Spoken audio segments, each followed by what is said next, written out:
So a friend of mine just asked me, how can I buy a house with the least amount of money out of pocket? I have a limited budget, but I still want to buy a house. I said, you're in luck. 3 minutes, I'll give you 3 tips to save you thousands of dollars. Just so happens I made a video just a few hours ago on a house that was going for $329,000. Let's say you got to buy it for list price. At that price, you're probably going to have to pay list price because there's not too many houses out there in the market for that amount of money. You're going to need $20,000 out of pocket. That's including down payment and your closing costs. I'm not going to get into all the different closing costs, but you're going to have to believe me here or double check. Lawyers, titles, setting up your escrow account, appraisals, all that kind of stuff. It's going to add up. It's going to be about $9,000. That's almost half of the money you'd have to come out of pocket. How can I possibly avoid paying $9,000, Harry? You told me 3 minutes and 3 tips. Can you come through? So the bad news is down payment is mandatory, except on VA loans. I got a VA loan in this house. I didn't have to come up with any money, but unless you're a veteran, you're going to have to come up with down payment. The minimum down payments are usually 3% for conventional, little hokey, 3.5% for FHA. Most of the time you come up with 5% for a conventional loan. Can't get away with that. Got to come up with it. Now, there are some creative ways of coming up with the down payment, but that's not what this video is about. It's about eliminating as much money as possible and not getting super creative. Seller paid closing costs, lender paid closing costs, or a combo of those. In the example that I used, a $329,000 purchase price on a house, I said $9,000 sounded pretty reasonable for closing costs. That's going to be lawyer, title, appraisal, and I even put down BS fees. What are BS fees, Harry? Well, one time I had a closing statement and it said something like walk-up fee. Walk-up fee? What the heck's a walk-up fee? The elevator was out that day, $350. All right, that was an exaggeration. Now, the closing costs are not including points that you would pay to a lender. I can't go into detail about the most creative ways in order to get into a house with zero money down because it's just blowing my mind thinking about all the different ways that you can do that, but it gets a little too much for most people. Whew. So I'm not going to go there. But I am going to say the $9,000 is not including points from a lender. I am assuming, what did I say about assuming? Assuming is not that bad.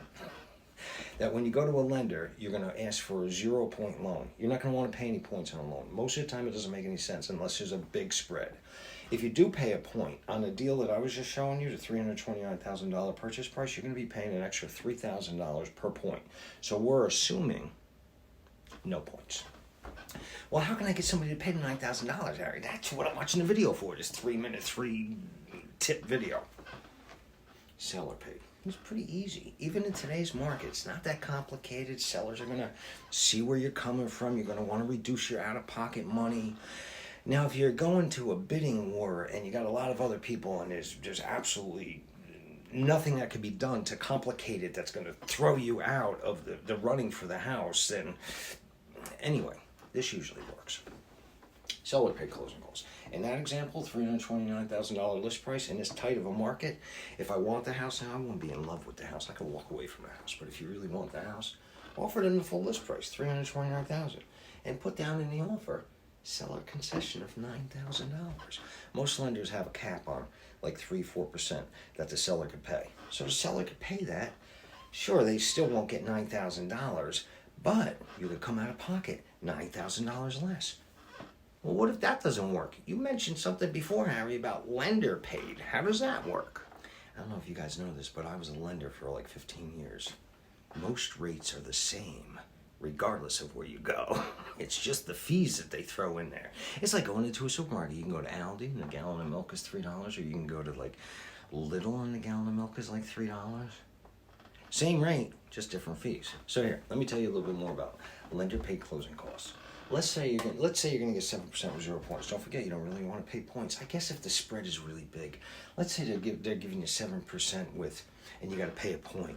Or if you get 0 points, it's going to be 8%. You're going to want to pay the point. You know what I mean? Like the difference. I'm not going to go into that right now. So if you're getting 7% with 0 points, you can ask your lender because he's not going to volunteer it. I always volunteered it. They don't usually volunteer this stuff. Can I get you to pay, like, I don't know, $9,000 towards closing costs? Nah, I can't do $9,000, but I'll tell you what, I could go up to 7.25%, and I can give you back 1.5 points, which equals $4,500. Well, I don't know, because that's a higher interest rate. Well, let's run the numbers. An extra 0.25% on that size of a loan, the example I gave you is $329,000 purchase price. It jacks up your monthly payment by $50. Here's the thing, though. We're at like 7% interest right now. I'm not guaranteeing it. Do not come back a year from now and say, hey, you guaranteed this. I'm not guaranteeing this. But I do think rates are going to come down. And if rates are going to come down, you're going to want to refinance. So if you pay $50 and $50 extra per month for 2 years, what does that add up to? Good, do the math. $1,200. You're getting $4,500 to start with, right? So now, where are we at? All right, thanks for staying to the end. We're almost done. The example I gave you, $329,000 purchase price. You were going to need about $20,000 between down payment and closing costs. The down payment was going to be about $11,000, and closing costs are going to be about $9,000. You're going to go and you're going to try. You're like, I got $20,000. I'd really like to hold on to that $9,000. Moving expenses, pictures on the wall, carpet cleaning, utensils. The list goes on. I want to keep that $9,000. I don't want to come out of pocket. I'm going to get it from the seller, or I'm going to get it from the lender, or I'm going to get it from a combo of the two. Now listen, I know there's somebody out there that's going to be saying, hey, this is way too complicated. I'm not going to do this. No way. This video might not be for you then. I am assuming, I've used assuming quite a few times, that you have a total of $20,000 in order to get into a house. Make a house your home that you could paint this color blue. Diane says I picked it, but I didn't pick it. So I'm assuming that $9,000 is a big deal to you. That's 50% of the budget that you've accumulated and you saved and you worked hard for. So if $9,000 is important to you, which is it's important to most people, it's important to me, then maybe you can apply some of these tactics. Now listen, if you can't get it from one or the other, use a combo, like I said. But what's this and down here? It's like the infomercial. But wait, if worse comes to worse, let's see, you said, you got $8,000 total, but you need $9,000. And now it's become a game to you, and you don't want to pay $1 out of your pocket for closing costs. You're like, I'm not coming out of pocket $1,000. I don't think I ever did the head wave thing, but where are you going to get the extra $1,000 from? Now you could, and realtors are going to hate me for this, you could go to your realtor, because on this transaction, if they're making 2.5% to 3%, they're making between, I don't know, $7,500 and $9,000. You could say, hey, listen, I'm tight on money. Could you help me with the closing costs? Throw me a bone for $1,000. I know you're making $7,500 on this deal, and it's not all going to come out of your pocket because you're splitting it with your brokers. What do you think? I got to tell you, I'd come out of pocket for you. I'm a realtor. I don't deal with anybody, but I'm just saying I would. So I hope this helped. Use some creativity, and this isn't even that creative. I mean, this is pretty creative, but on the spectrum of creativity, it's all the way over there. I hope this helped.